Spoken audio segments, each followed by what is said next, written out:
ஸ்ரீ மகா பெரியவா சச்சரிதம் 32ஆம் அத்தியாயம். கோபாலா, அந்த டின்னோட எல்லாத்தையும் அந்த பொண்ணுக்கிட்டே கொடுத்துடு.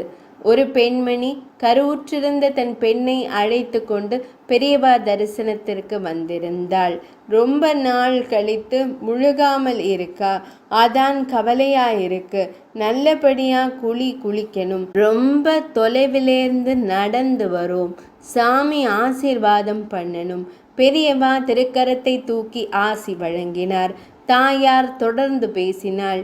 நாங்க ரொம்ப ஏழைங்க சாமி. முழுகாமல் இருக்கிற மவளுக்கு வாய்க்கு வேண்டிய பதார்த்தங்களை வாங்கி கொடுக்க கூட முடியல. சரியா சாப்பாடு போடும் வசதி இல்லை. அடுப்பு சாம்பலை சாப்பிடுறா.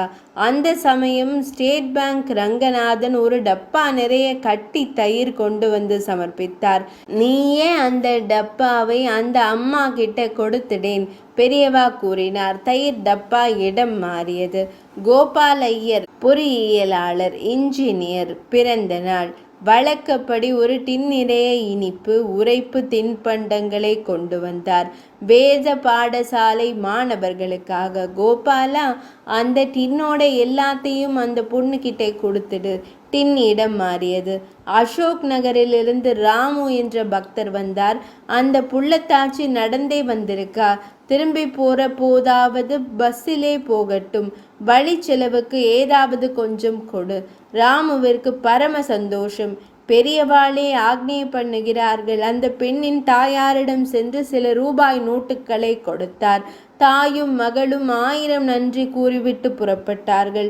அசோக் நகர் ராமுவை கண்டு எவ்வளவு ரூபாய் கொடுத்தேன் என்று கேட்டார் பெரியவா. பல பேர் எதிரில் தொகையை கூறுவதற்கு அவருக்கு தயக்கமாக இருந்தது. பெரியவா கூறினார்கள் என்றால் லட்சக்கணக்கில் கொண்டு வந்து கொட்டுவதற்கு பல பெரிய மனிதர்கள் தயாராக இருக்கிறார்கள். நான் எம்மாத்திரம் 4000 சொச்சம்தான் இருந்தது, அதை கொடுத்தேன் பெரியவா. நான் அவ்வளவு பெரிய தொகையை கொடுக்க சொல்லவில்லையே. இப்போதெல்லாம் டெலிவரிக்காக கவர்மெண்ட் ஆஸ்பத்திரிக்கு போனால் கூட 3-4 ஆயிரம் ஆயிடுறது பெரியவா என்று பணிவுடன் கூறினார் ராமு. சில நிமிடங்களுக்கு பின் பெரியவா கூறினார்கள், நீ வெறும் ராமன் இல்லே, தயாள ராமன். போதும், 4 தலைமுறைக்கு இந்த வார்த்தையே போதும் என்று நெஞ்சுருக கூறினார் ராமு என்கிற ராமன். 32ஆம் அத்தியாயம் நிறைவடைந்தது.